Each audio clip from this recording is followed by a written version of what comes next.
Good afternoon, to all of you. Several days ago, Brother Edmund asked me to speak to you all today. So he said this is a youth group. So I heard youth group, I said, double A, different frequency, old man like me. They say this group very mature.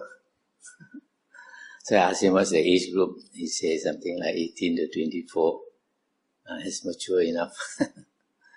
So I thought for young people, what should I talk about? At first he suggested some Dhamma topic.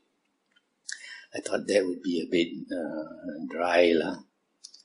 So I remember a few years ago, there was a doctor in Singapore.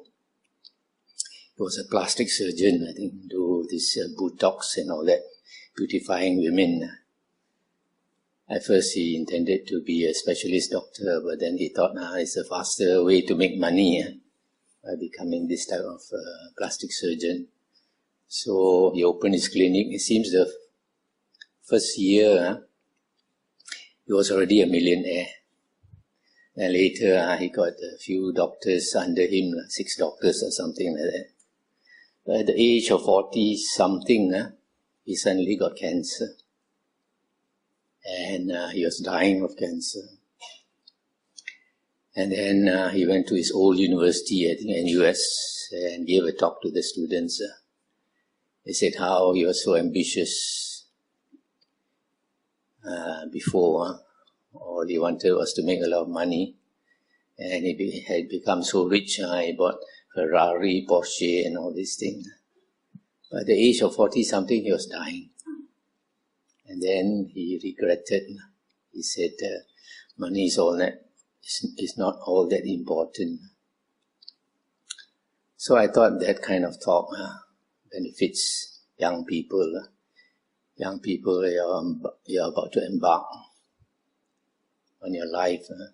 You've got to have a direction in life. So it's good to learn from the experience of others. So I thought I'll talk to you about my life. My life is in the opposite direction. I was born in Kuala Lumpur, 1947. I grew up in Kuala Lumpur. My parents were Penang Baba Nonya. I went to a Catholic school for 12 years. Never learned Mandarin. And because I was in a Catholic school for 12 years, I was very interested in the Catholic religion. So much so, I used to go to the chapel every day and pray. So, some Christian brothers, they noticed. So after school, they organized a special class for a few of us who were very keen on the Catholic religion. But then, when they organized this special class for us, many of us had doubts. And we will argue with them. And at my time, those brothers were Irish mainly, some French, some Canadian, all that. And they were very nice people. So nice that probably today I'm a monk because I was inspired by them. And many of them died in Malaysia, never went back to their country. So it was a life of dedication because of their religion. So, what were the doubts I had? They said, you have to baptize, otherwise you'll never go to heaven. So we think, if a person is not a Christian, but he's a good man, and he helps people, does not do evil, doesn't sound logical that he has to go to hell forever and ever, isn't it? In the first place, why make hell? You make hell to put somebody there, isn't it? Don't have to make hell. Make everybody go to heaven, isn't it? It's a kind of questions as a young man we asked. They could not give us a satisfactory answer. And then they say that God knows everything, God knows the past, the present and the future. And then we think, if God knows everything, when He makes somebody, He knows in the future this person will go to heaven or hell. If he sees this person is going to hell, put on hold. I don't put on hold. You continue to make that person and then he goes to hell forever and ever. So all these doubts made me leave the Catholic religion because at one time I thought I was going to baptize also. So after that I went to the University of Malaya, studied engineering 1967 until 1991. And then I graduated and I worked in the Public Works Department as an electrical engineer. Shortly after graduating, I saw my friends one by one getting married, usually pairing off with another university student. But somehow I had the feeling that was not the way I wanted to go. I had a feeling there was a motive in my life. I was looking for something, I didn't know what it was. So, in my last year in the university, I had a friend who was very interested, a Chinese Malaysian, very interested in Hinduism. So he influenced me. I also got interested in Hinduism. So when I started work, after a few months from Kuala Lumpur, I was posted to Johor Bahru to look after the new section, starting an electrical section in Johor State. So I used to write to India, write to America for these Hindu books, Ramakrishna Math, Self-Realization Fellowship in California and all that. I started to learn meditation on my own. And I was very inspired by some of these Hindu yogis. They were so sincere and they strove so hard. Some of them had psychic powers. And some of them had some of these qualities from the past, like Ramakrishna. Ramakrishna, as a small boy, one day I was walking the fields. I looked at the sky. The sky was so blue and so beautiful and so white. When he stared at the sky, his mind opened up like the sky. He entered that absorption state. His whole body fell down. So in India, there are many sincere yogis who in the past life already cultivated many lifetimes. So, and then after about 3 years in Johor, I was posted back to Kuala Lumpur, worked in the main public works department, workshop, and then after that I was sent to the general hospital to take care of the engineering department for less than a year. And then I was promoted to Kuantan, in charge of the electrical and mechanical maintenance of a very large military base in Kuantan, about 10 kilometers from Kuantan town.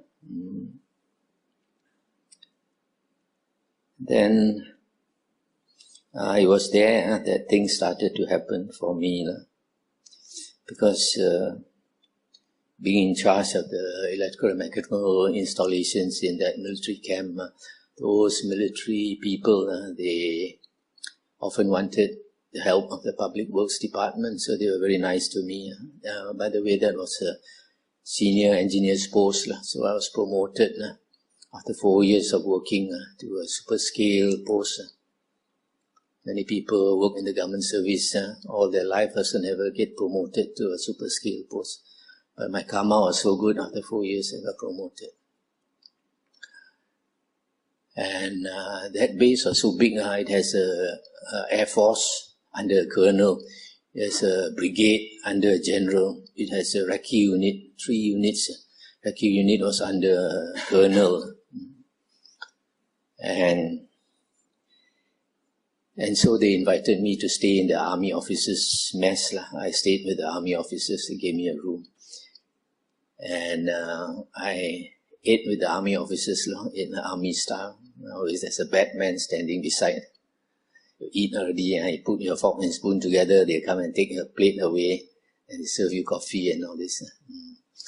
And then in the evening, you drink beer. So, mixing so much with these army officers, it was days of Wine, Women and Song. So, after half a year, living a bit of a wild life, I started to have dreams about ghosts every night. Every night I dream of ghosts. I asked myself why. Every night I dream of ghosts. Then when I started thinking, I thought when I was young, I was very into religion. Now I already left religion for some time. So I thought there must be a spiritual vacuum inside. So I started on a spiritual search. I went back to studying Hinduism, studied the Bible again, studied Sikhism, studied Baha'i religion, studied the Tao Te Ching, all the major religions of the world I studied. But when I wanted to find a Buddhist book, I could not find. Then one day, I went back to Kuala Lumpur for an engineers meeting at the Public Works Department headquarters. Then I passed, in PGA, I passed Thai Wat. Then I looked at the Thai Wat, they had a lot of trees. Unlike our Chinese temples, it's all concrete. But the Thai Wat had a lot of trees, so I thought it was quite beautiful. So I drove inside. I walked up into the hall, the main shrine hall. I saw a big Buddha statue there. That time I was not a Buddhist. Mentally, I spoke to that big statue. I say, you're supposed to be a holy man. Why don't you show me your books? I've been looking for your books, I cannot find. 3 days later, my nephew, who comes from a very staunch Catholic family, brought me a Buddhist book. So after reading the book, I found it was very logical, not like other religions. Other religions just ask you to believe. And so I don't ask too many questions. So I went to the Sri Lankan temple where the book came from in Kuala Lumpur and got other books. And then even went to the University of Malaya. At that time they still had Buddhist books. I went to take the Buddhist books and study. I found it very hard to understand, but I continued studying. Then the basic concepts I slowly began to understand, like impermanence. Everything in the world is impermanent. And because of impermanence, everything must change. But there are certain things that give us happiness in the world. That also has to leave us because of change. There's a coming together, there's a parting. And also anatta, non-self, etc. That there are destinations of rebirth that are painful, woeful planes of rebirth, that you can be reborn not only as a deva or devi, but also as a ghost, as an animal, and even go to hell. This was all very frightening. And then I started studying, things started to happen for me. Conditions were right. One by one I saw people dying. In my office, I had a lot of Malay workers. One had cancer, and then he went for radiation. Over the months, I became thinner and thinner and thinner and died. Another one just bought a motorcycle. The next morning, he used the motorcycle to go to the mosque to pray. After praying, he was going back to his house for breakfast before coming to the office. On the main road, he got hit by a lorry and dragged. So it was all scraped up. When I came to the office at 8 o'clock, I heard that this man had died. And the cops were already in the mortuary in the general hospital. So I got a few office mates and we drove to the hospital, to the mortuary. You know, Muslims, Malays, when they see their dead relative, they're not allowed to cry. But when they brought the grandmother saw the grandson all scraped up like that, and she shouted so loud, "Choo-choo, choo-choo," and cried. So that was really something that moved you. So that was the second one. The third one was because that big military camp has a large sewerage treatment plant. Asked the men to work on servicing the motors. So I was walking around looking, and I saw one worker Went to a corner, squatting in the corner. I thought I looked like he's not well, so I left him alone. After half an hour, I saw he was still squatting there. After 40 or 45 minutes, I still saw he was still squatting there. I went to ask him, "What's wrong with you?" He was clutching his heart. He said, "Sakit, Tuan, sakit." Cold sweat. So I knew he had a heart attack. Asked him, "Can you walk?" He said, "Can." I said, "You go into that room, go and lie down." So he went to the room and lied down. I phoned the army captain, asked the army captain to come. 15 minutes later he came, examined the man and he said, "Heart attack." He said, "Must call an ambulance." So he phoned for the ambulance. Took another half an hour for the ambulance to come. So this man had laid down about 45 minutes. He was feeling better. Ambulance came, brought him to the general hospital 10 kilometers away. And then so happened the man inside the ambulance, another Malay man, knows him. So they started to chat. And because he was feeling better, I sat up to talk with this man. When you sit up, your heart got to pump up and pump down. When he reached the hospital, another attack, he died. So after he died, he was staying in the government quarters. So we had to ask the family to leave. Out of compassion, we let the wife stay another 3 months. And after that, they have to leave. Then the kampung people built a wooden house for the family. And she had to sell kueh, sell dumplings and all that kueh to survive. So it was another sad case. So that was the third one. Fourth one, one day I asked the men to change the runway bulbs, runway lights. Because this military camp has a runway. It was used by military planes as well as civilian planes, even up to today, I think. So they were changing the bulbs on the runway and I was walking up and down. And there was a big day coming up. So the jets, at that time they were training. At that time they were using Tambon jets. So the jets would come down, come to the VIP stand. Then past the VIP, as they come towards the VIP stand, they come low and they flip their wing. And then go vertically up. It's like salute. So they come, flip their wings and go up. So I was walking up and down, I was observing. Then one plane came down, and he flipped his wings, hit the ground, and somersaulted and burst into flames. When I saw, I got a shock. I thought, is this real or imaginary? It looks like a TV show. So we all stared. And then somebody shouted, "It can explode anytime." So we all lay on the ground and watched. And then the plane was burning, and when you see, you have a very disturbed feeling. You know somebody is burning inside there, needs your help. You want to go and help, but you dare not go because it can explode anytime. Then after a while, the fire truck came and put out the fire. Later we learned there were 2 pilots inside there. As he somersaulted, one was beheaded. Another one was burned to death. So this was the 4th one I saw. Over these years, when I was working in the Kuantan. The 5th one day I was driving to Kuala Lumpur for an engineers meeting. Around Mentakap there, the road was winding and going up the hill. I was trying to overtake a long trailer, a long lorry. Very difficult to overtake because the road was winding. I kept following very close, looking for an opportunity to overtake him. Suddenly, around the bend, I saw a motorcycle come from the other direction. And there happened to be a rock on the road. The motorcycle hit the rock, fell in front of the lorry. The lorry hit him directly. I saw him fall down. I stopped the car. I ran towards him. I thought I to help him.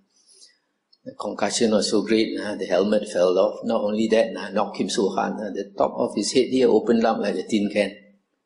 I could see the brain, the white brain. And the white brain very quickly turned red. And then the blood started to flow out. And he was twitching whole body, twitching like a dying rat like that. So I just stood there and did some chanting for him. I was so intent on chanting, I forgot about the lorry.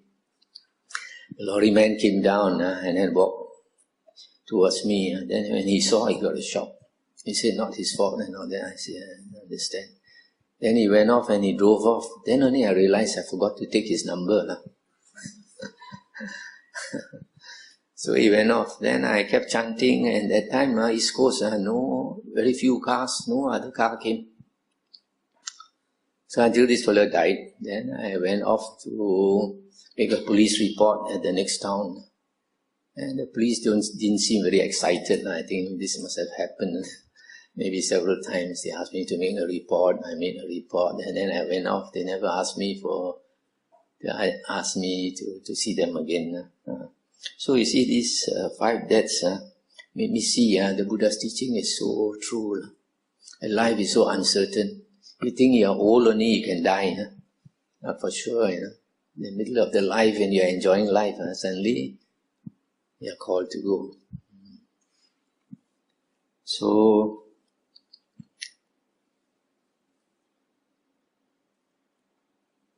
from there, I got more and more into Buddhism. And then I started to form the intention to become a monk. After you learn the Dhamma, then you find the best profession is to be a monk or a nun. Then it slowly dawned on me, this was what I was looking for. When I was young, I thought I had a motive and objective. This was what I was looking for. A lot to do in my past life. So I thought, if I want to become a monk, I have to start practicing. So I started to become a vegetarian as a layman. So I started vegetarian practice. By that time, being ignorant about the supplements and all that, when I go with my colleagues for lunch, I just order char kway teow, which is just kway teow plus the tau ghé, nothing else. So eating like that, not enough nutrition, my hair started to fall. My hair started to fall, my mother got very worried. Then I thought, if my parents are were much older than me, if I want to become a monk, I have to leave something for them. So I took a government loan and bought a house. Government loan is normally repayable in 15 years. Then one day I told my parents I had this intention to become a monk. My father got a shock. He said, people got no job, no money, bankrupt already, no other way, only think of becoming a monk. You got a good job. You got a good job, why you want to become a monk? His eyes turned red, So I knew he couldn't understand, so I never mentioned to him again. Then I told my mother said, wait until I go. And then I thought, her mother lived up to 100 years old, Yeah, wait for her to go. At that time, my heart also ling liao. No more interest. But then every 6 months I remind her. So I wanted to go to America because I was, at that time there was one Mahayana monk, a Chinese monk in America, supposed to be very strict. And then his disciples all put out tan. Is they never lie down to sleep, They sleep sitting up. So I started to practice sitting up as a layman. Very difficult, You try to sleep like that. After a while you fall one side. I say, after a while you fall the other side. After you fall forward. That's not so bad. The worst is you fall backwards. When you fall backwards, and you wake up like a heart attack. Like that. So this happened quite a number of times. So after that, what I do, I go against the wall. I go sit. And then I sit until I fall asleep and knock my head. Then again sideways. Then what I do, I put 2 chairs and 1 plank in between. And put my hands on the plank and sleep. But sleeping that way is very uncomfortable because your stomach is so cramped like that. The most 2 hours you get up already. So you don't really have a good sleep. So one day I was driving to work, driving to 10 kilometers the road. On the road I fell asleep, asleep, and the car coming there, my car veered to the other side of the road. And the car coming from the opposite direction was horning, and then I woke up. Then I saw the car quickly swerve to one side. Nearly had an accident. So, finally, you'll be able to sleep when you're too tired. When you're too tired, I sit any position also you fall asleep. But it takes a lot of determination. So, after 5 years in Kuantan, I was posted back to PWD headquarters in 1980. Just before that, my father passed away. So I saw more dukkha. Then, at the end of 1982, I thought I was ready to become a monk because that 15-year loan I paid up in 4.5 years. The people were very surprised, the financial people. People want to take longer to repay the loan instead of 15 years, I pay in 4.5 years. So just before I wanted to resign, I got another letter of promotion. Want to promote me again, So I thought this must be Satan's trick, trying to stop me from becoming a monk. So I went to see the big boss. I said, I don't want a promotion. He was surprised. People fight for promotion. Here I'm given a promotion, I don't want. So after that, I put in my paper and resigned. At the end of 1982, I went to America, stayed in this Mahayana temple. That Mahayana temple is a very difficult place to stay. There was 2 or 3 other people who went with me, also intending to become a monk. After 1 month, they all left, except me. Why? Because you start the day about 3 o'clock, you get up. And then between 3 and 7, you do 1 hour of chanting, 1 hour of meditation, 1 hour of Pai Cham, bowing repentance. You recite Namo, the Buddha's name, then you bow, and then you come up again, and then you bow. So 1 hour. So after that, about 7 o'clock, if you want to take a bath, at that time you take a bath. Then taking a bath is another cultural shock because we are used to taking a bath in the bathroom, You go to America, GI style, no room, all naked, bathe together. Very susah, not used to it. And then, 7 o'clock, we start work on empty stomach, No breakfast, never mind, no coffee also, no tea. Drink water only, then go and work. And very tough work because that monastery is an old mental asylum, abandoned mental asylum, 273 acres. Hardly 10 men, about 20 women. And men have to do all the hard work, carry the Buddha statue from Taiwan, dig hole to plant trees, plant apple, plant orange, plant bamboo shoot, all these things. So,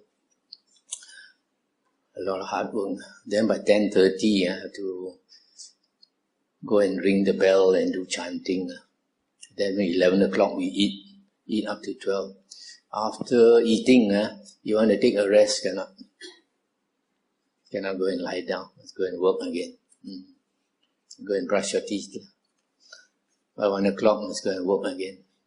Again, do all this tough work until about 5 o'clock.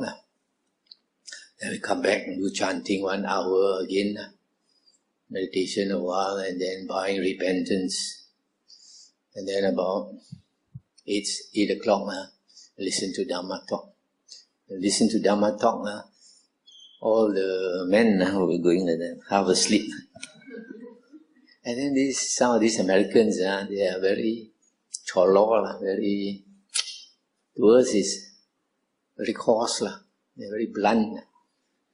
I used to get scolding every day. Small things. We Asians, you want to tell somebody off also paiseh. They know straight away hantam you. And then there's one British monk, he was so sleepy, he was going like that. This American monk took off his shoe, the monk shoe, knocked him on the head. Not used to see how to say. And then the master, when I read his books, he's like a holy man, but I went to stay with him, very different man, every day shouting, ego very big, temper very big, a lot of shameful things to say, they not say.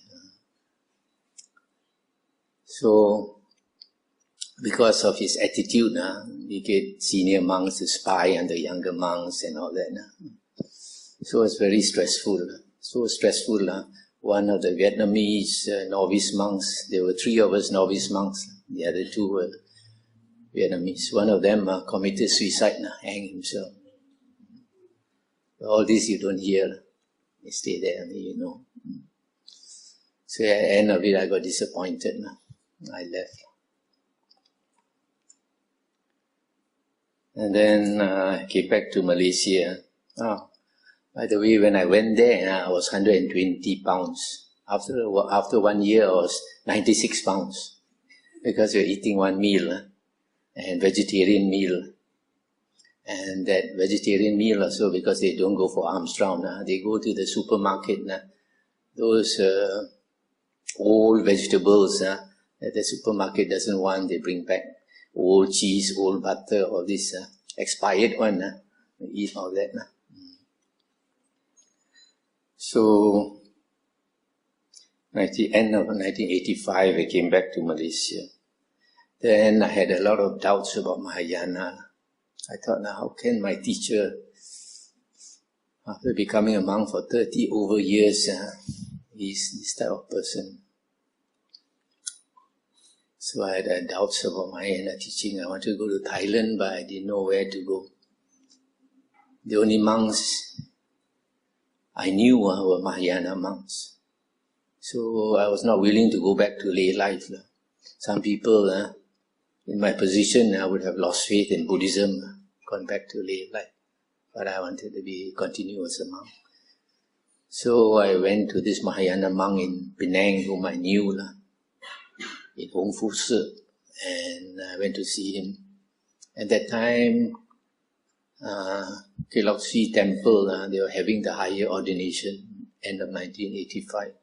So this Mahayana monk, he likes me, so he asked me to stay with him and ordain. So I stayed with him, and then I took the higher ordination, Mahayana ordination in Kelok Sri Temple, 1985. After staying a few months, I saw that the practice of a Mahayana temple is not like the Buddha's time, very different from the Buddha's time. Buddha's time, monks will go into the forest, meditate alone, beg for their food and all this, which Mahayana monks don't do. Mahayana monks, the practice is eating vegetarian food, chanting, doing work in the monastery. So, very different. So I wanted to go to Thailand. Then, after a few months, I think around March 1986, I went to Thailand. Thailand, at first I went to a famous monk. At that time, Ajahn Yantra. He was so famous, a few hundred monks will come to his monastery, stay for a few days. After that, they go off. After a while, another batch of a few hundred monks will come. So I was not happy. I wanted to go off. Then he knew he also liked me. He knew I wanted to practice. He asked me, "You want to stay alone?" I said, "Yes."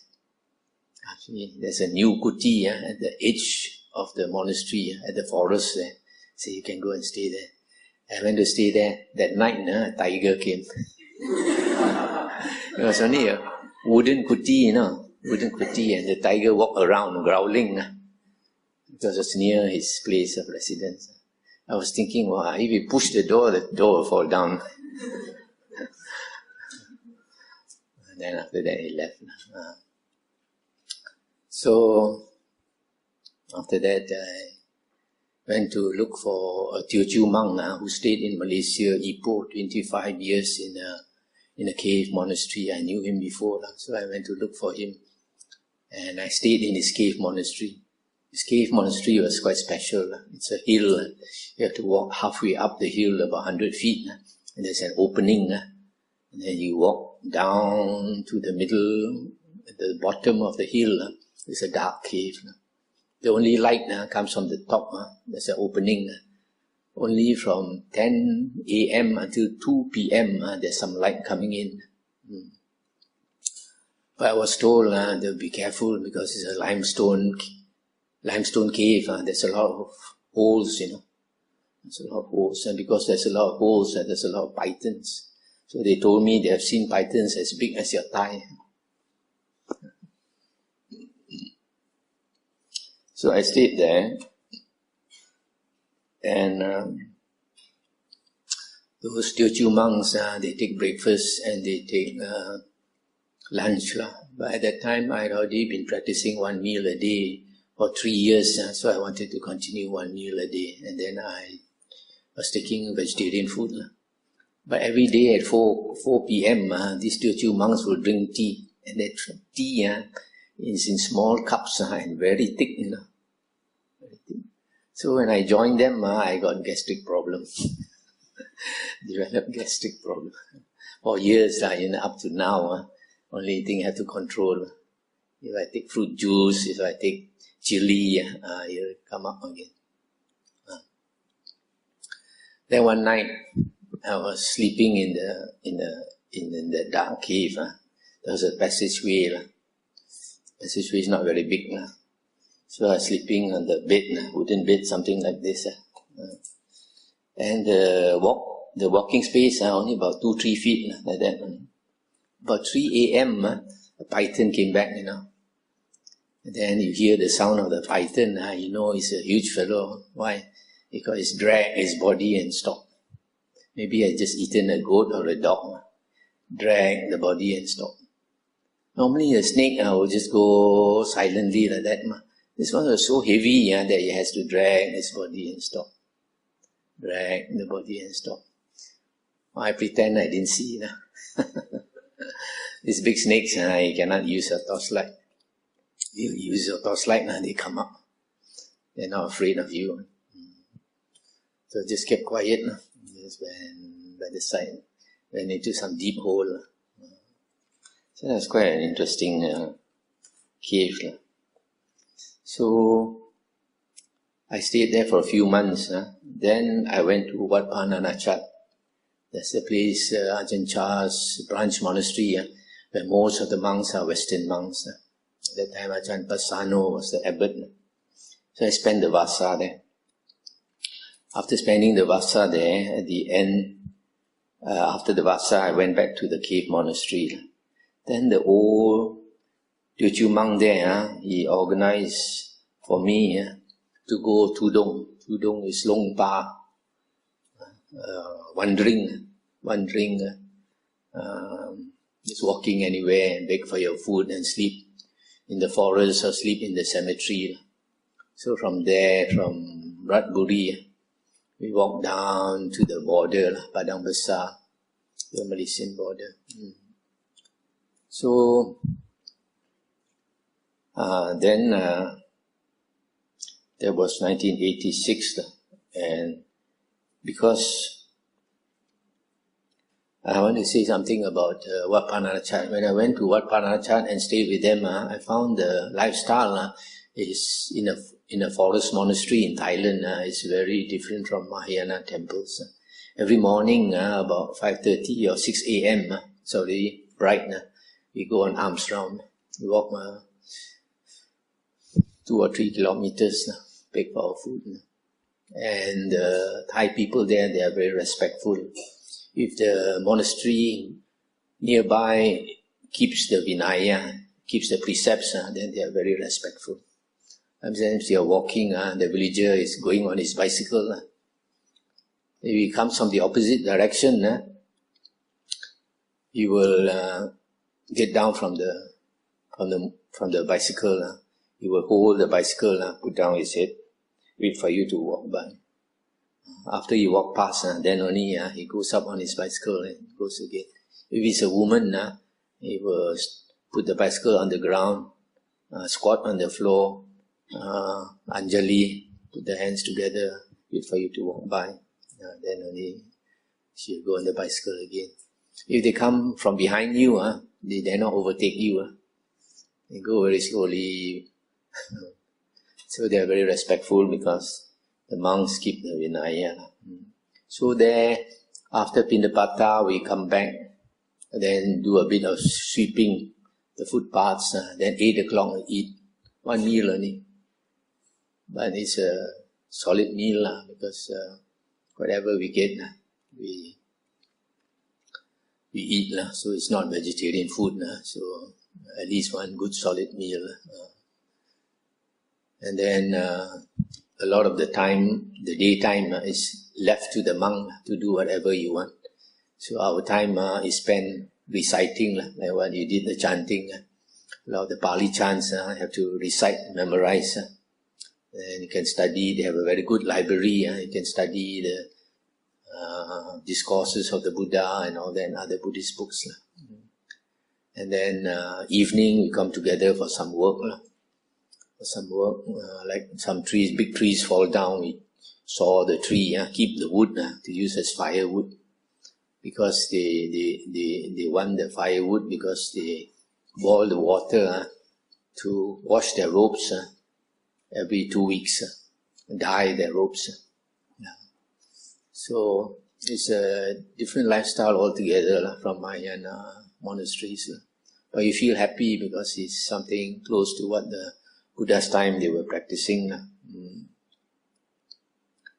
So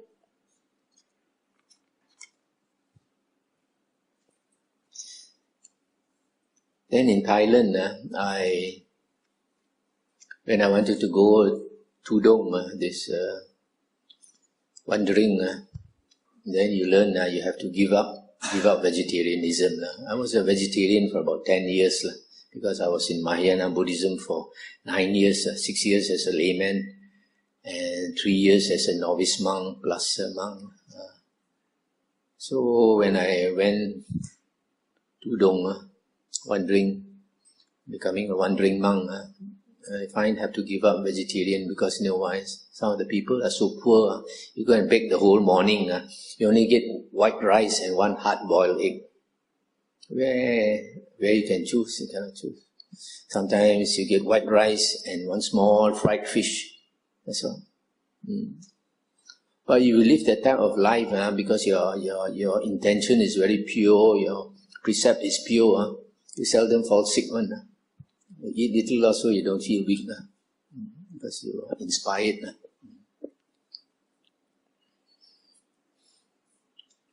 Then, because of visa problem, after 1 year I came back to Malaysia, early 1987. So I thought I want to continue to practice like a monk during the Buddha's time. So I went to Ipoh to look for a cave to stay. But all the good caves are taken up by fortune teller, taken up by other people. So the devotees found for me a dark cave. Very dark cave, quite a huge cave, quite a big cave, bigger than this. It seems during the Second World War, 200 young women went to hide there. They're afraid of being raped by the Japanese soldiers. So there's bats living up there. So at first, I saw the cave was so dark, then I go in to stay because caves, as I know, got tightened and all that. So to enter this cave, you have to crouch low because the entrance is quite low. And then you go inside. But the other end is a opening, brighter. So I went to the other end to sleep. on a ledge, on a rock ledge. But then I found it's not so good because in the afternoon it gets hot. And then when you sleep out there, you meditate, you can hear the sound of traffic. It's a bit hot. The advantage of a cave, staying in a cave, firstly, it cuts off the outside noise. It's very quiet. The other thing is, inside the cave is cool. Day and night is cool. So, I stayed 2 nights there. And the second night, I had a strange dream. I dreamt that this cave where I was staying is at the bottom of a hill. And this hill, there are 4 devas. They came to see me. They saw me sleeping there.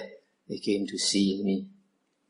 So, the leader was seated on a chair. The others were standing around him.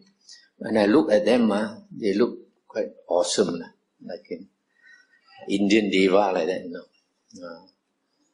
And because they were staring at me, then I looked at myself. Hey, I also look like a deva with the Indian deva dress, And then I woke up. And then I realized they wanted to tell me that they accept me as a member. So if I stay in the dark cave, no harm will come to me. So I went inside the dark cave and stayed. And then in the morning I go on arms round and go to that village. Perak state, that state I was staying. They are not used to wandering monks. It's not like Penang or Kedah or Kelantan. They're used to Thai monks coming and begging for food. There, they never seen a monk begging for food. So when I went to the marketplace, beg for food, they all stared at me like a monkey. And nobody knows how to give me food. So I thought, if I keep walking, nobody's going to give me food. So I have to make my skin thick. I have to stand in front of a stall. I thought I won't go away until she gives. That lady also don't know how to give me. Then the customer told her, hey, oiti kokoi, peiti kokoi. Then she gave me some kueh. I went to the second stall saw the first stall do, she also gave me the kueh. Third stall also gave me the kueh. Then the first lady came running, wanted to give me 2 ringgit. I said, we don't accept money. She was surprised, how come monk don't accept money? Then I walk slowly, past the meat stall, they don't give me. Past the rice stall, they don't give me, because they think monks are vegetarians. So that day I went back to the cave, I ate kueh. Second day I came, also had to eat kueh. Third day I also eat kueh. Fourth day I said, 10 days I had to eat kueh, Then they heard there's a monk staying there. So they thought I was a Thai monk. So they came to visit me. So I explained to them, I said, we Theravada monks who beg for the food, we are not vegetarian. Next day I got nasi lemak. So you see, the Buddha is so wise. The Buddha said, a monk cannot choose your food. If you choose your food, cannot survive.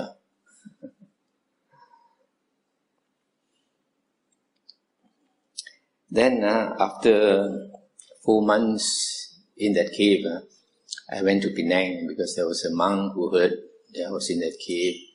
And then he asked me to go to Penang. He said, go and to the meditation center in Penang. So I went there. I saw them practicing Vipassana meditation. But I had been practicing Anapanasati because of Hinduism. They call pranayama, which is basically the same thing. So when they learned that I don't want to practice Vipassana, I was only practicing Anapanasati, they kicked me out of the meditation center. Narrow-minded. I guess even if the Buddha came also, they kick him out. Because not practicing Vipassana. So after that, I wanted to go to another Theravada monastery. He also practicing Vipassana. That monk also refused to allow me to stay. So I made some inquiries. I heard there's a cave on Penang Hill, 400 feet up. Consists of two rocks. Two rocks, one resting on the other. So it was started by another monk. So I asked permission. I stayed there. So that's quite interesting. The first night, I went to the corner of the cave, which was quite dark, to light an oil lamp. When I lighted the oil lamp, a being, light flew out. Being probably has been staying there for some time. Nobody staying there. So when I came to stay, it flew out. Then at night when I was sleeping, the first night, I was just about to fall asleep. Body already weak already, mind also about to doze off already. Somebody came and pulled my ear. Then I woke up. Then I told the being, I said, don't disturb me, please. I didn't come to take your place. You can stay, but you allow me to stay also. Don't disturb me. Whatever merit I transfer to you. Then I fell asleep, he didn't disturb me. Next day, when I was about to fall asleep, come and pull my ear, nose. Again, I told him, please don't disturb me now. But I was not afraid. I see if your karma is good, you got nothing, you have nothing to be ashamed of, no fault. You're not afraid. Again, the next day, same thing happened. Next night, same thing happened. After 4 or 5 nights, my temper keep lai liao. And came to disturb me again, I gave him one punch. After that, never disturbed me anymore. I think I'm one of these elves now. Lord of the Rings elf. So he must be staying there, alone for a long time. Suddenly, somebody come, he's not happy. So that was the cave. That cave, I stayed 3 months. Then after that, the monk wanted it back. Then I went to Balai Pulau, the other side of Penang, up on the hill. At first I stayed in one place because I didn't know any other place. Very high. So high, I walked down to the town for Pindapata and walked back 3 hours. And 3 hours on an empty stomach, it's very tiring, You wake up, nothing to eat, and then you walk 3 hours like that. Very tiring. So after 2 weeks, the people saw me, they recommended me another place, not so high. You walk only half an hour up the hill. So I stayed there for 1 year. Then 1989, I decided to go to Thailand again. So I went to Thailand. Also, part of the time, I stayed 4 months in Wat Phananachat and some other months in that cave with the Teochew monks. When I was in Wat Phananachat, I had 2 interesting experiences. One was I followed Ajahn Pasano to the Burmese border. Very near the Burmese border, it's very wild, a lot of forest. When we went there, the people there were very happy. They said, no monk has come here for 8 years because it's so ulu and the place is, the people are so poor, So you don't expect to get good food. First, when we first arrived there, they asked us to go to the cemetery to do some chanting. So we went there, did some chanting. Then we asked them, who is this? This just died. I said, this 24 years old young man. I asked him, died of what? Malaria. That one, 30 years old young man, died of malaria. Very, very serious there. So what do? I drink urine. You drink urine is an antidote for a lot of sickness. It's taught by the Buddha. So there are some monks who didn't drink urine, they got it, they got malaria. Then after that they could not stay anymore to bring them out.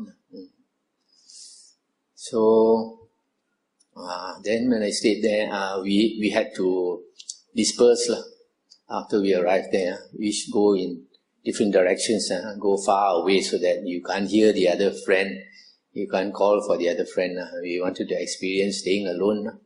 At night, you can hear the sound of tiger and all that. Next morning when I woke up, I saw there's a deep hole near where I was sleeping because we arrived in the evening. Quickly had to find a place to sleep. Then I look closely, it's a grave. The grave sunk in. Then some other monk, because every morning we come together, we meet in a certain place and we go for alms round, beg for our food. So at first, one monk said he put his plastic sheet and put up his mosquito net. When he slept at night, all the ants came to bite him. He didn't know he was sleeping over an ant hole. So, and then sometimes when you're sleeping, if you don't put your mosquito net under the plastic sheet, sometimes a snake will come in. So you have to be very careful. So we meet and then we went on alms round. The people saw us very happy, Many of them came out to give us food. By the third day, some of them dare not come out already because they are so poor. They got nothing to give you. And some they come out, they just give you white rice only. And some they are so poor, they just give us water. But they give us water also, we are thankful. You know why? Because it's boiled water. Normally, they keep the water in an urn, clay urn, keep for months, And then when they scoop the water for you, you take back the water in your water bottle and you pour out, you want to drink, mosquito larva. So you cannot drink. So if they boil for us the water, we are very happy, no mosquito larva. So we stayed there, I think 1 or 2 months. It's quite a good experience. The other interesting thing is, during that time, sometimes it's going to rain. We know it's going to rain because the wind start blowing. The sky start becoming dark. What do? Our ropes, we are afraid will get wet. We put in a plastic bag, tie it up so you won't get wet. Then we have to hold an umbrella. So if it rains for 2 hours, we have to hold the umbrella for 2 hours. But standing, holding is very tiring. So what we do, we find a log, big tree fallen. We squat on the log, holding the umbrella like a bird. Like a bird on the branch. 1 or 2 hours, never mind. Too long after you fall asleep.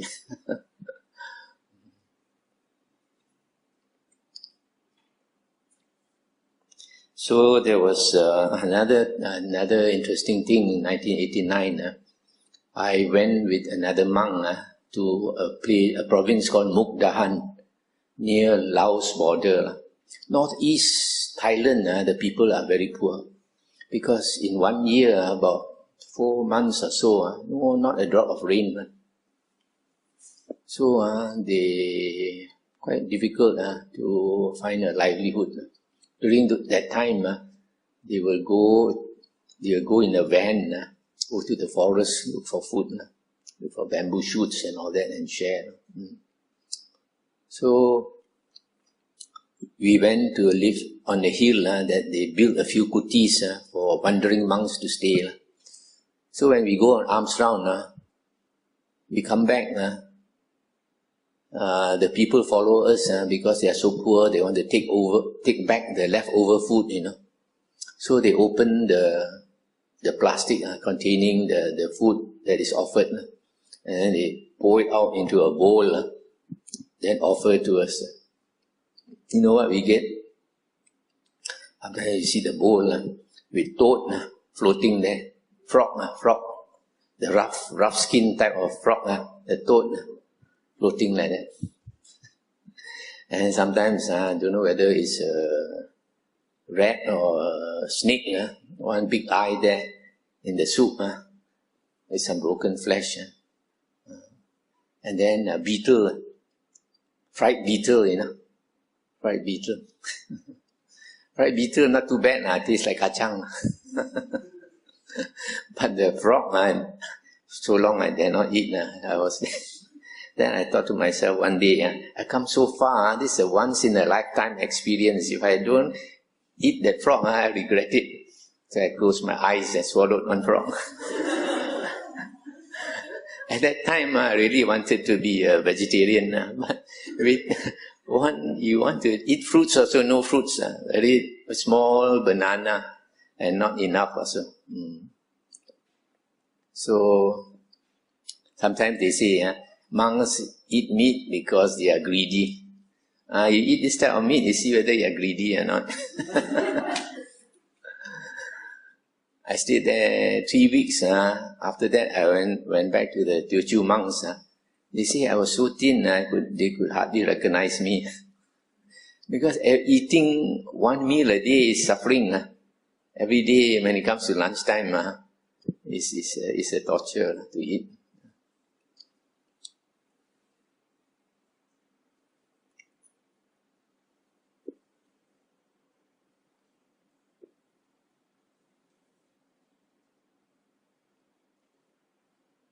So, at the end of 1989, also because of visa problem, I came back to Malaysia.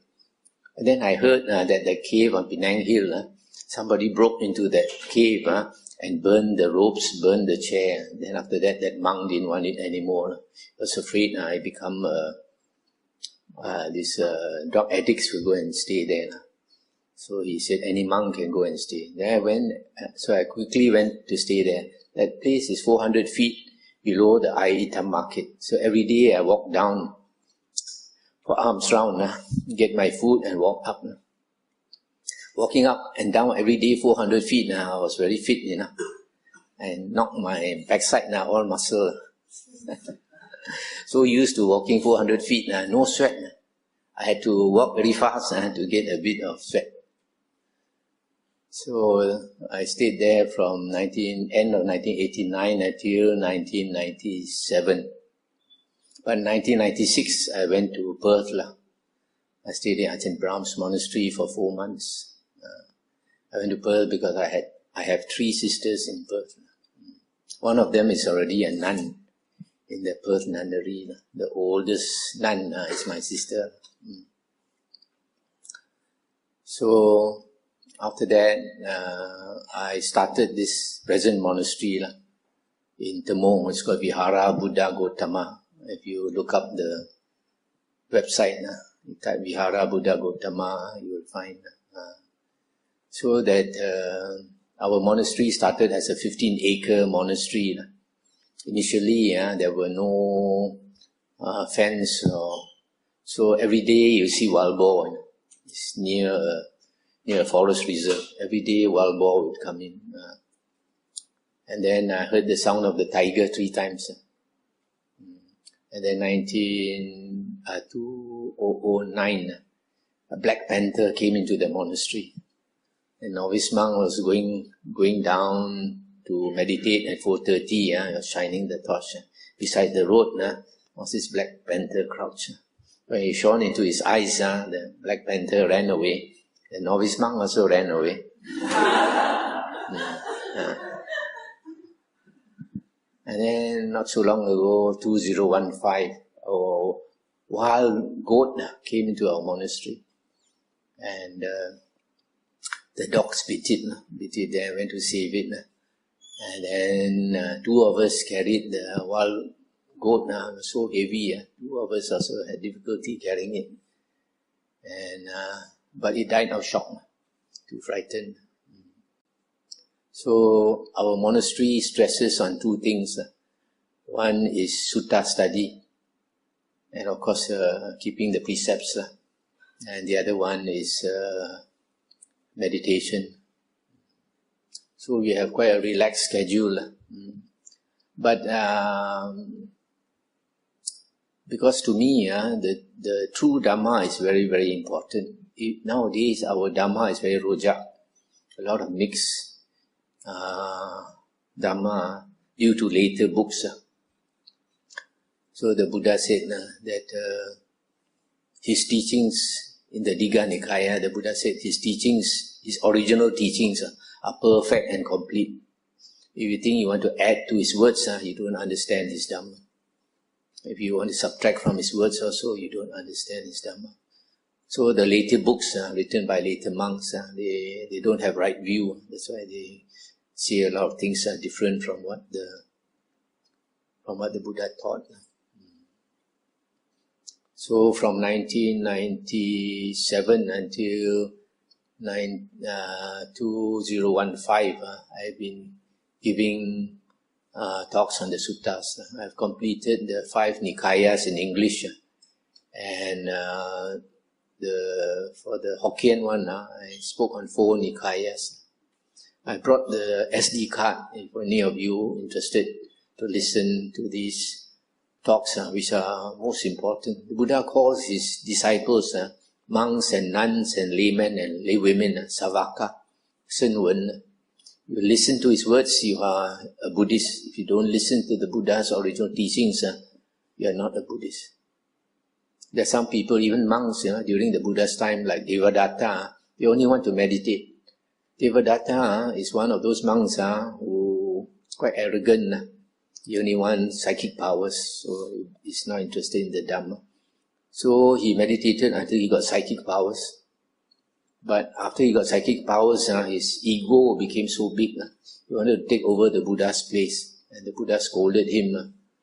He got so angry, he wanted to kill the Buddha. So that's the danger of meditation. If you don't have right view, don't meditate too much. You must get right view first. And that is only by listening to the suttas.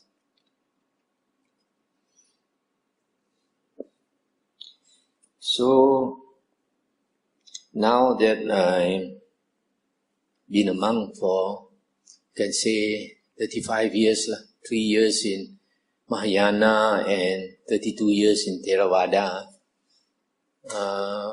for me, life has been a blessing, because the Buddha said, a wise person benefits himself and benefits others. A stupid person only wants to benefit himself, selfish.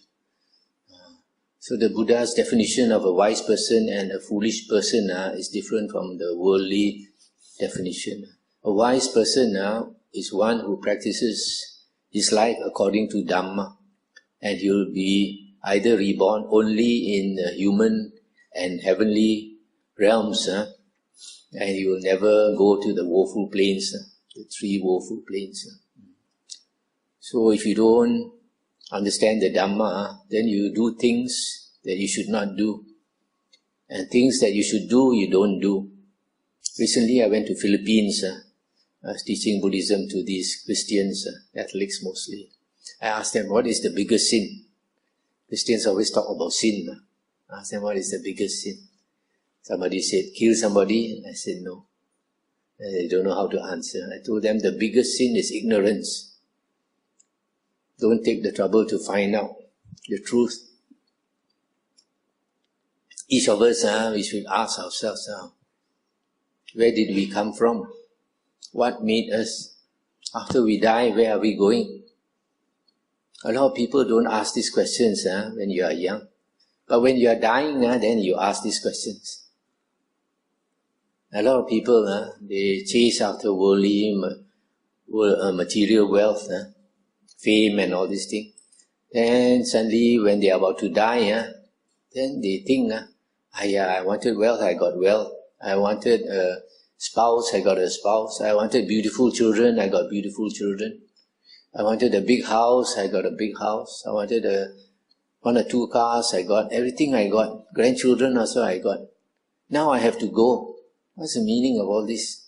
You struggle so hard to get all these things, but they're all taken away from you. So, is it worth it? It's not worth it. You must work for those things that you can bring along.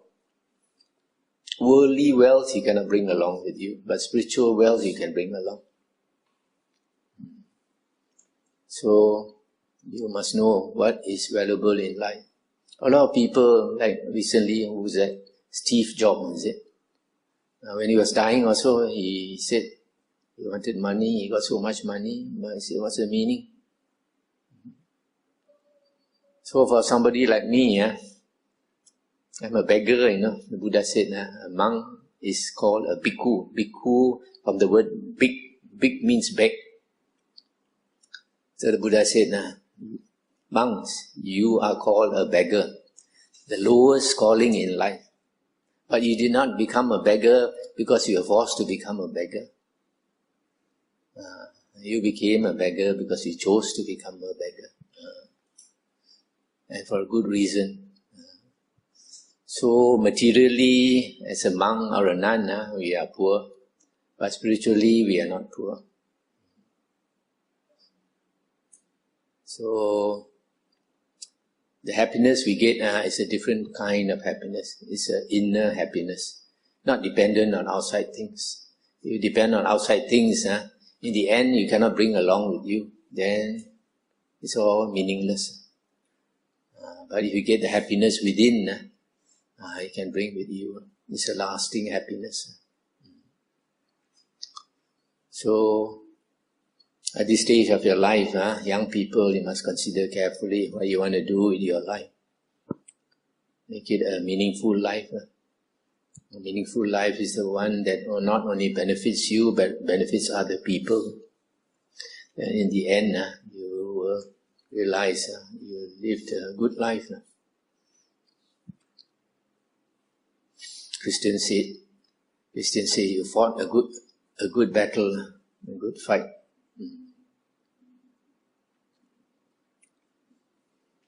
Brother K. Where's Brother K? Not here. Take some photo.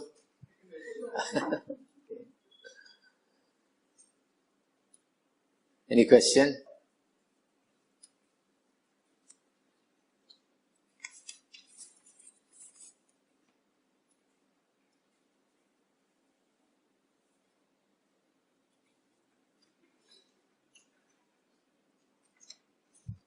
In the Bible, there is a parable of a rich man.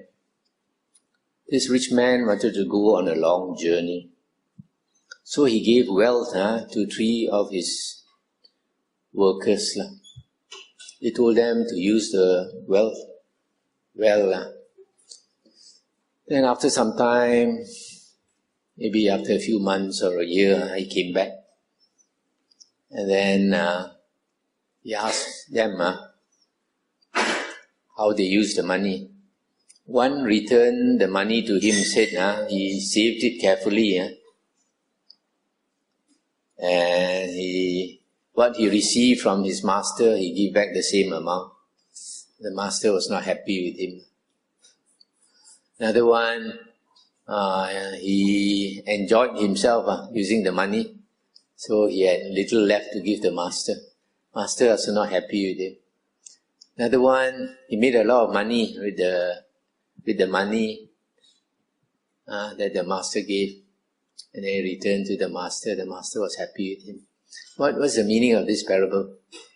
The meaning of this parable is that we come into life as a human being with a certain amount of blessings. And if you are smart, by the time you go off, when you are dying, you have more blessings than now. But most people are not like that. Most people, they don't know the Dhamma. So they live a selfish life. And as a human being, we are in a happy destination of rebirth. So we eat well, we sleep well. You want to leasing to China, you can. You want to watch internet or TV, whatever you can, videos and all that. And some of you may have 3 or 4 cars in the house. So every day you're using up your blessings, By the time you die, most people, your blessings is reduced. That is why most people, when they die, they are going for rebirth in the ghost realm. You don't have to do any evil. Just live a normal life. Don't do any evil. Still you will go to the ghost realm. That is why you find when most people are dying, they are scared. Why? Because 2 or 3 days before you die, another world will start to surface. Your consciousness will change the channel to another dimension. And most of the time, people will see what Hokkien say, "Oh, ti lai liang." Your departed relatives coming to welcome you to the ghost realm. It's very true. You just observe people who are dying. You see how many of them are happy. If you see devas and devis coming with a chariot to bring you to heaven, you can smile. But no, these people see grandma, grandpa coming to bring them to the ghost realm. So they are very frightened. Even worse, one devotee, old devotee, told me the auntie has a very nasty character, very bad temper, always cursing relatives because of property division. She didn't get enough. 2 days before she died, the Dracula teeth came out so long. The children got scared. Could not cover the Dracula teeth. 2 days later, when she died, the Dracula teeth disappeared. How come? Because each one of us, we have a lingun inside. Lingun inside. A soul. Some monks say we don't have a soul because they think a soul is permanent. A soul is not necessarily permanent. A soul in the Oxford Dictionary is defined as a spiritual part of man, often assumed to be permanent, not necessarily permanent. So the Buddhist soul is not permanent. So 2 or 3 days before that person dies, this soul is start to come out already. That's why this ghost, because of the character, the woman's character is like a fierce ghost, so she has turned into a fierce ghost inside. So it's coming out. 2 days later, when she died, the soul came out. No more teeth. You can't see anymore. But there are some people, even though they don't turn into the fierce ghost, they turn into the ghost. And just 1 or 2 days ago, somebody told me, in Johor Bahru, the father is about to go, the face is turning into a ghost face. Frightening. 1 year ago also, one young man, one devotee, told me the mother is dying of cancer. Few days before the mother died, the face also changed. Changed to be a ghost face. So you have to be very careful.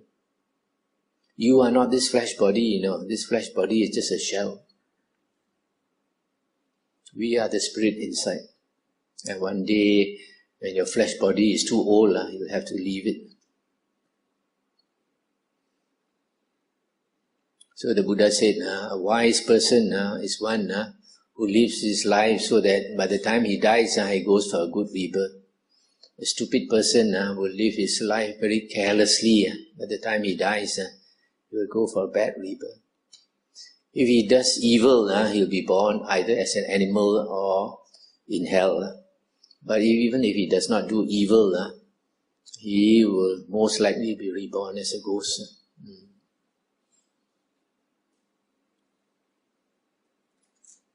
As a young person, you might find it hard to believe because you have not experienced, you have not seen.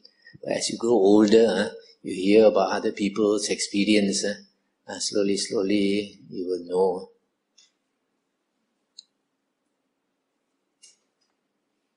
Any questions?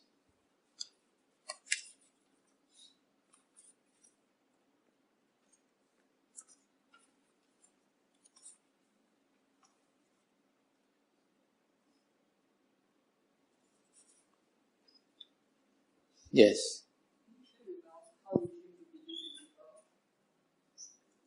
How I came to believe in rebirth. Okay. There is at least 2 persons, more than 2 who have studied rebirth. One is Professor Ian Stevenson. If you look up the name, Professor Ian Stevenson, he's a professor in America. When he hears of somebody who remembers the past life, he will fly to Myanmar or to Thailand or to Sri Lanka, whatever country, and interview that person and find out that some people remember their past life for certain reasons. And usually it's a compelling reason. I read about one lady in Myanmar. Myanmar being a Buddhist country like Thailand, they want the son to become a monk, at least a temporary monk for some time. So this lady, her husband was a gambler, and she had some money, she saved the money for the son to buy robes, to buy the alms bowl to become a monk. 2 sons. She was worried that the husband would take the money and go and gamble it away. So she hid the money. But at the age of 40-something, she suddenly got sick and died.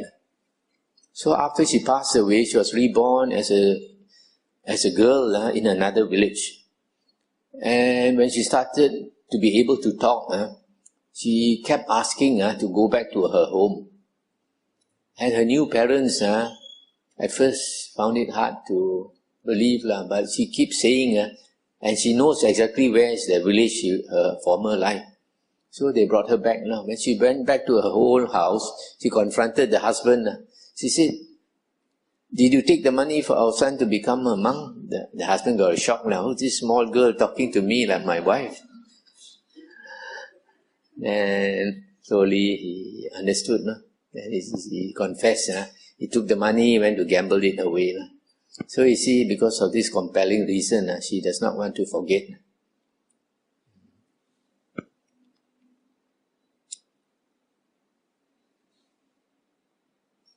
There's another person, I think Egerton Baptist. If you go to a Buddhist bookshop, you find a book called Rebirth, I think, by Egerton Baptist. There are many stories. Like some children, they can speak in a language that their parents don't know. Some children, very young, they can play a musical instrument. All this got to do with past life.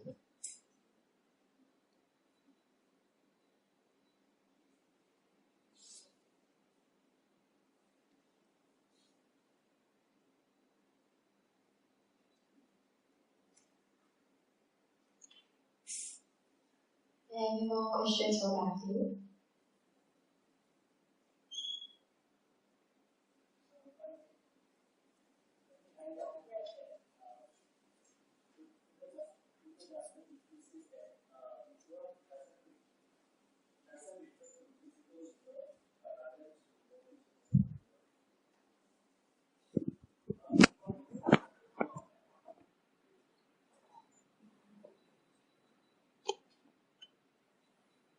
Can you repeat that?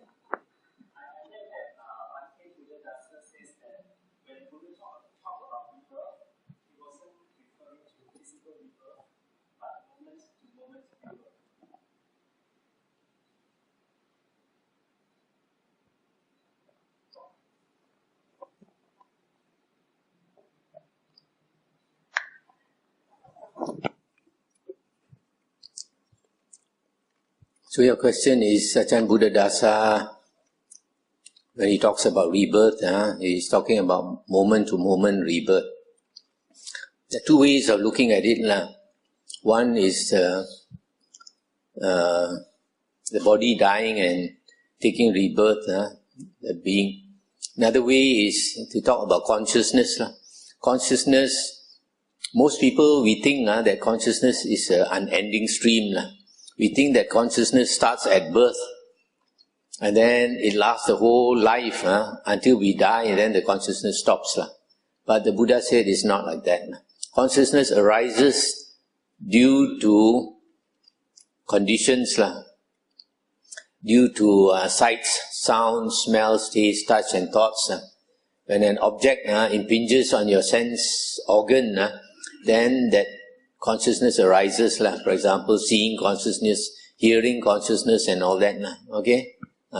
So when consciousness arises, it arises with nama rupa. And nama rupa is the whole world. Once you are conscious of the whole world. So we think that we are living, for example, if you at the age of 75 you pass away. So you think that you are living for 75 years. Another way of looking at it is that the moment your consciousness arises, you are alive. The moment it ceases, you are dead. The moment it arises, you are alive. Then it ceases, you are dead. So there are 2 ways of looking at it. Okay?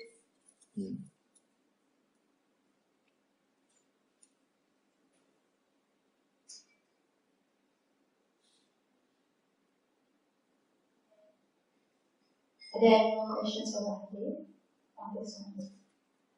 Yes. Just now that you say about marriage, what are the best merit and highest merits that we should perform and do? Okay, good question. How to get merit, blessings? The Buddha gave a formula, Dana, Sila, Bhavana. Dana is charity, giving. And giving, when you give something, it is expected that you will get a vipaka, a return. The Buddha said if you give to an animal, for example, a bowl of rice, you can expect to get back 100 bowls of rice. If you give to a person who has no precepts, a person who is not morally virtuous, for example, a drug addict, you give to him, you can expect to get back 1,000 times what you gave. If you give to a morally upright person, a person with precepts, you can expect to get back 100,000 times what you gave.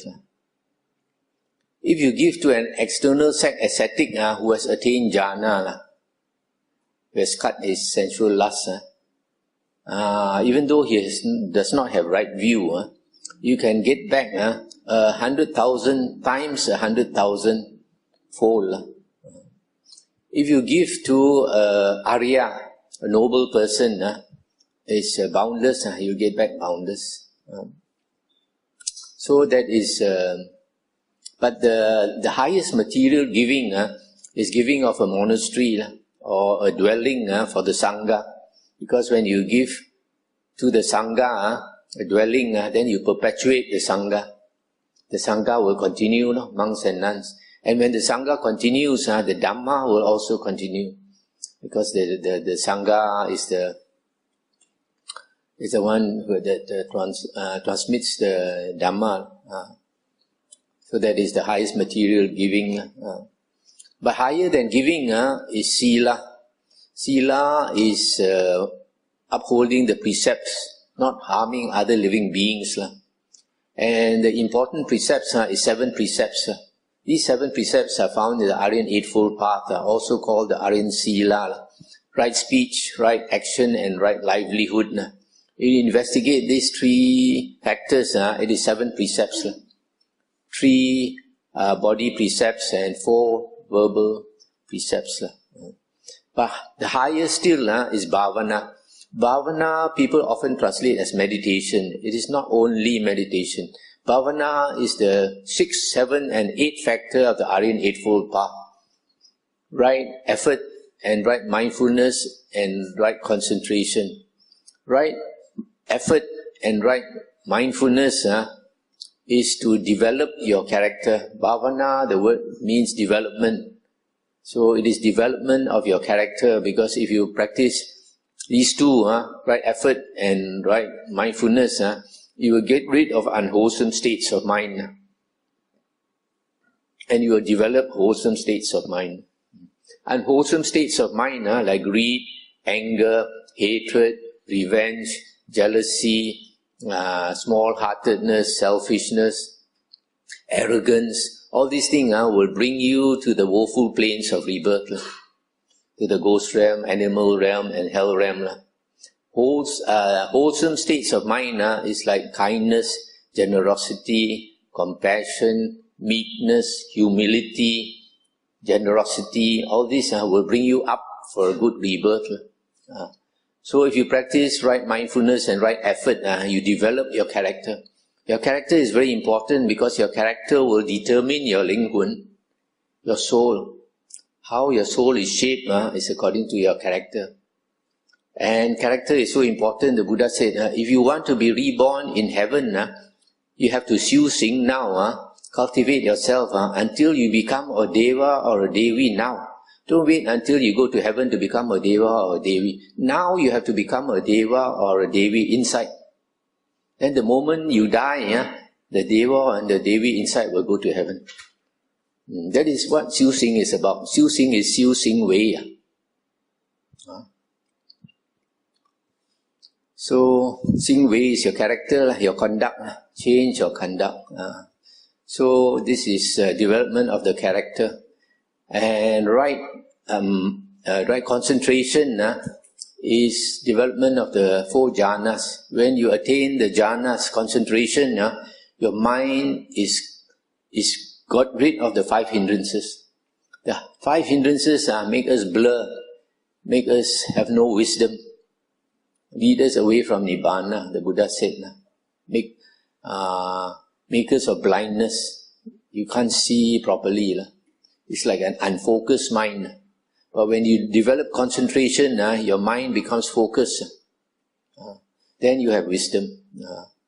Not only that, when you attain the jhanas, you have transcended the sensual realm and you've gone to the Brahma realm, the Rupa Loka.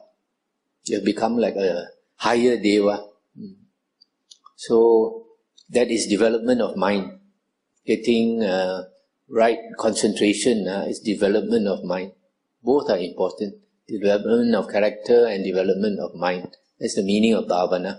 That's the highest merit. Because if you practice bhavana, you can become an Arya. Once you become an Arya, the 3 woeful planes are closed. You will never be reborn ever again as a ghost, an animal, or in hell. You will only be reborn as a human being and a Deva or Devi. And then your blessings, your merit will be very great. You come back, you have long life. Ayu vano sukhang balang. You have long life. You are beautiful. You are happy, extremely happy. And you become famous and you have power.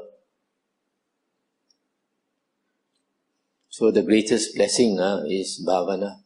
You see somebody like Angulimala, the bandit, he killed several hundred people. So he should have gone to hell. But because of the Buddha went to him, taught him the Dhamma, and he understood and he became a monk. After becoming a monk, he practiced very hard. Then became an Arahant. He didn't have to repay all that evil that he did.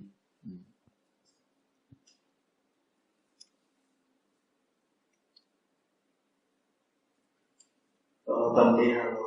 I want to ask is like what I learned in Buddhism before is that your karma should determine where you rebirth, where you are reborn to. So, if for example, if I were to be a diligent Dhamma practitioner, I uphold my precepts, I uphold my 5 precepts, I do charitable deeds, and I basically I be a good Dhamma practitioner, and then like what you say, when we accumulate good karma, we'll be either be reborn in the Dhamma realm or the human realm. But is it possible that let's say I accumulated my merits and I make an aspiration for my rebirth, like because I don't want to be reborn. Like let's say I have lots of merit, but I don't want to be reborn in the Dhamma realm. I still want to come back to the human realm and practice Dhamma in the human realm.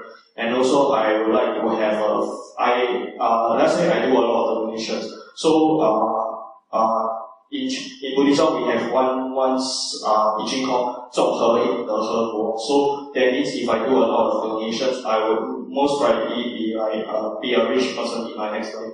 So is it possible that instead of becoming a rich person in my next life, using my merits, I aspire to be reborn in a family that is of virtues and of moral conduct, and then from there on, I will also be reborn in a family of who practices the Buddha Dhamma, so that in next life I can also be a Buddhist again. Is it possible? Provided you have the blessings, the merit, when you make an aspiration, it is possible. If you don't have the merit, you make an aspiration, it's not possible. Just like if you think you want to be reborn in the heaven, but you don't keep your precepts, you don't do charity, but you recite Amitabha and you think you want to be reborn in heaven, it's not possible. In the Buddha's teachings, the Buddha said, what we want in life, we cannot get by praying for it. We cannot get by making vows. We cannot get by crying for it. The Buddha said, if you can get, why is there so much suffering in the world? The hell beings are crying every day. The hell beings are crying out so loud. Who is helping them? The ghosts are crying at night because they are walking on the streets, nothing to eat. They have to eat the dead frog, have to eat the dead chicken, have to eat the dead lizard. Nothing to eat, they have to go to the jamban, the toilet, to eat the shit. Who is helping them? Nobody is helping them. Because cannot help them, because life is like a dream. When you are having a nightmare, nobody can help you because you are inside your nightmare. The other person is not inside your nightmare. Nobody is inside your nightmare. So it's the same in life. The Buddha said, what we want in life, we have to work for it. For example, the Buddha gave 3 striking similes. I give you 2. One is, the Buddha said somebody wants to get oil. So he takes sesame seed, jima, moachi. Then he grind the sesame seed. Then he will get oil. Whether he prays for it or he does not pray for it, he'll get oil. Whether he makes a vow or he does not make a vow, he gets oil. But somebody seeing from far, you see the jima, sesame seed is so small, he thought he want to copy. He takes sand, he go and grind the sand. Can he get oil? He can't get oil. He prays for it, can he get? Can Kuan Yin help him to get oil? He cannot. Make a vow, can he get? He cannot. Because you are doing the wrong thing, the Buddha said. So the Buddha said in the same way, somebody wants butter. He takes milk, he churns that butter. After a while, the butter become like yogurt, become like curd. Keep on churning, and then it becomes butter. So the Buddha said, he doesn't have to pray, doesn't have to make vow, he will get butter. But another person doesn't understand, he takes water, churn the water, 100 years or so he cannot get.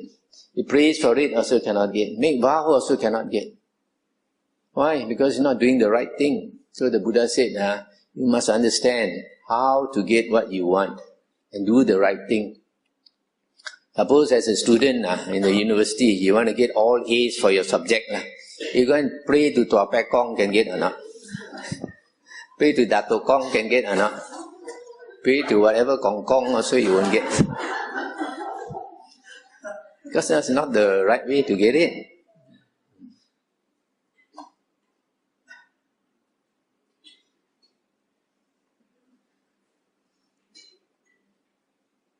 Sir, sorry. Forgive me myself ignorant. Can I ask if the reason why the Buddha brought rebirth is because at that point in time when the Buddha got enlightened, right, everybody understood the cosmology as a Hindu cosmology. So basically, it was a way for the Buddha to teach, make the teachings understandable to the Hindus at that point in time. Is it possible? Is that the reason why he got rebirth?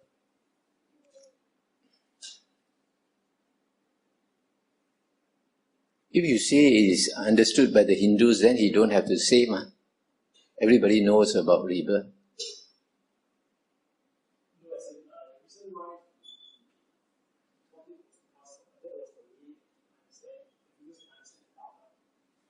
No, the Buddha was trying to tell us because a lot of people, they don't believe in rebirth because they don't see. So the Buddha is trying to say there is rebirth, and there is happy destinations of rebirth, there are woeful destinations of rebirth. That is why you have to be careful in life. Don't do the wrong things, unwholesome karma that will bring you to a place of suffering. The Buddha is very compassionate. He wants to help us to reduce our suffering. So he's telling us many things that we don't know. When you learn the Dhamma, then you know many things. Actually, even certain things that Jesus Christ said, a lot of Christians, they don't know. For example, in the Bible it says, make your eye one. Make thine eye one. It's to open your third eye. And then Jesus said, you have 7 temples within you. In your body, there are 7 temples. These are the chakra points in Hinduism. And then they try to eliminate this teaching about rebirth in the Bible But the early Christian fathers, they believe in rebirth. Only later it was deleted. But still there is one gospel according to St. John, I think chapter 5, where a priest came to see Jesus at night. And then he asked Jesus, he said, Lord, is it true that man must be reborn again before he can enter the kingdom of God? And Jesus said, truly I say unto you, unless a man be born again, he cannot enter the kingdom of God. Then this man said, what? You mean a person must enter the womb again? Again the Jesus said, yes, truly I say, unless a man be born of water and of spirit, he cannot enter the kingdom of God. Now what is this born of water and of spirit? The Christians say, born of water, you must be baptized. Born of spirit, when you go for Mass, you have to drink the wine. But in the Buddha's teachings, there are 4 types of rebirth. You can be reborn from the egg, you can be reborn from the womb, you can be reborn from water or vapor, and you can be reborn from the spirit. Is direct transformation without going through any intermediate stage. So the Buddha says that the womb born is the lowest. The egg born is the lowest. Higher than that is the womb born. Higher than that is the vapor born or water born. And higher than that is the born of the spirit, direct transformation. So the womb born is like a human. So higher than human is the deva. So like born of the vapor, born of water, maybe cloud devas. In the cloud, vapor, they are reborn there. And then higher devas is directly they are reborn there. So a lot of things the Buddha taught just to help us reduce suffering. The Buddha, one day he took some earth on his fingernail, and then he asked his monks, you see this on my fingernail, is it more of the soil in the whole earth? Then they said, on your fingernail is so little compared to the whole earth. The Buddha said, in the same way, what I teach is so little, what I know is so much. The Buddha said, I only teach the 4 noble truths, because the Buddha wants us to reduce our suffering. A lot of things he doesn't want to talk about because it cannot help you. So, I just want to know, since you're talking about rebirth, how about people who actually commit suicide? What will happen? A person who commits suicide is full of dukkha. And why is he full of dukkha? Sometimes because he did something wrong. Sometimes because he does not have enough blessings. So after he commits suicide, he's more likely to be reborn in the ghost realm. Committing suicide, you're not harming anybody by harming yourself. So sometimes people say, if you commit suicide, then you keep on committing suicide. I don't think it's true. Cannot be true. Why? Because there are some people like me, you bring me up very high and I look down a few hundred feet, I get soft feet. I get frightened, you look down. Why? Because previous life probably I've already fallen so from a high height. So when you see, you're scared. Similarly, if a person commits suicide, when he falls down, I had a friend who committed suicide from the 17th floor. He came down, he smashed his head. So you imagine, just before he died, he experienced the pain, so great the pain. You think he doesn't stay with him? He stays. Next time you bring him so high, probably he look down, he gets so scared, he dare not go near the ledge. You're not likely to do it again. Just like some people, you give them the opportunity to commit adultery, they dare not do it. Why? Maybe previous life they suffered for it, next time they dare not do. You give some people the opportunity to slaughter a chicken, also they dare not do because previously they suffered for it. So life, we come again and again, we learn our lessons. As we learn, certain things we dare not do again.